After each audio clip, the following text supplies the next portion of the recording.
All welcome back to our channel Shweta's dairy.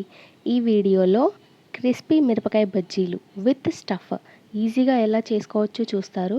ఇప్పుడు చూపించే స్టైల్లో చేస్తే పిల్లలు కూడా మిరపకాయలతో సహా తినేస్తారు బజ్జీ. అంత బాగుంటాయి. డెఫినెట్లీ ట్రై చేసి చూడండి, చాలా టేస్టీగా వస్తాయి. ముందుగా ఒక స్పూన్ జీలకర్ర, లావు ఉప్పు, 2 స్పూన్ పప్పులు తీసుకోవాలి. జీలకర్రని ముందుగా కాస్త దూరగా వేయించుకొని పెట్టుకోవాలి. తర్వాత జీలకర్ర, పప్పులు, ఉప్పు అంతా కలిపి మిక్సీ పట్టి పౌడర్లా చేసి పెట్టుకోవాలి. ఇదంతా ఇప్పుడు చూపిస్తున్నలాగా.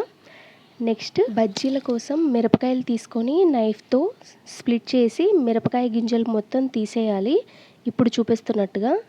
యాక్చువల్గా ఇలా స్టఫ్డ్ బజ్జీలు చాలా చోట్ల మీరు చూసే ఉంటారు, కానీ ఇది కూడా ఒక వెరైటీ అందులో.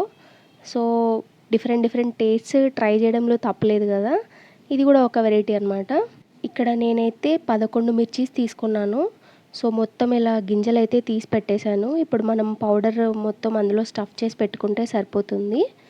సో ఇలా ఒక్కొక్క మిరపకాయ మధ్యలో స్ప్లిట్ చేసిన దాంట్లో మొత్తం ఇలా పౌడర్ అంతా నీట్గా స్టఫ్ చేసి పెట్టుకోవాలి. ఫస్ట్ స్టఫింగే ఎందుకు అంటే ఇంకా నేనైతే చాలాసార్లు చూసాను అనమాట. అంటే మిరపకాయ బజ్జీలు అంటే ఎస్పెషల్లీ పిల్లలు ఓన్లీ పైన లేయర్ మట్టికి తినేసి మిరపకాయంతా పడేస్తారు. ఇలా అయితే ఇంకా హ్యాపీగా మిరపకాయతో సహా తినేయచ్చు. సో ఇంకా బజ్జీల కోసం ఒక కప్పు శనగపిండిలో 1 స్పూన్ హీట్ చేసిన ఆయిల్, 3/4 స్పూన్ సాల్ట్, చిటికెడు సోడా పొడి వేసి మొత్తం నీట్గా వాటర్తో మిక్స్ చేసుకోండి. ఫస్ట్ అయితే చేయి పెట్టినప్పుడు చూసుకొని చేయి పెట్టి కలపండి, ఎందుకంటే 1 స్పూన్ హీటెడ్ ఆయిల్ వేస్తాం కదా, సో అందుకు. సో ఇలా లంప్స్ లేకుండా మొత్తం మిక్స్ చేసుకోండి.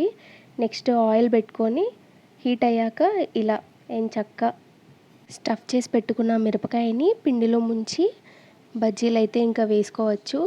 సో లెఫ్ట్ అండ్ రైట్ ఈవెన్గా ప్రాపర్గా కాలే వరకు వేయించుకోవాలి. అండ్ మంట మటుకి మీడియంలో ఉంటే బెటర్. మళ్ళీ ఎక్కువగా వేయితే టేస్ట్ అయితే మాడిపోతుంది. అండ్ ఇంకా రిమైనింగ్ ఒకవేళ పిండి మిగిలితే ఇలా పకోడీ చేసుకోండి. మన బజ్జీస్ అయితే అన్నీ రెడీ. లాస్ట్ వీడియోలో చెప్పా కదా ఉగ్గానీలోకి బజ్జీ పర్ఫెక్ట్ కాంబో అని. సో ఇలా బజ్జీలు చేసుకొని ఆ ఉగ్గాని చేసుకొని తినండి. తిన్న తర్వాత అద్భుత అంటారు. కాంబినేషన్ అంత ఎక్సలెంట్గా ఉంటుంది. సో మీరు డెఫినెట్గా లైక్ చేస్తారు. సో ఇక్కడ చూడండి, బజ్జీ స్ప్లిట్ చేసి చూపిస్తున్నాను. ఎంత బాగుంది కదా. లోపల కూడా పౌడర్ అలాగే ఉంటుంది, ఏం పోయి ఉండదు. సో ఎవరైనా కొత్తగా చూస్తుంటే ఉగ్గాని రెసిపీ తెలియకుంటే డిస్క్రిప్షన్లో లింక్ ఇస్తాను, ఒకసారి వెళ్ళి చూడండి. సో ఈ uggani and bajji combination try చేయండి, ఎక్సలెంట్గా ఉంటుంది. వీడియో నచ్చితే please do like, share and subscribe. That's the end of the video. Thanks for watching.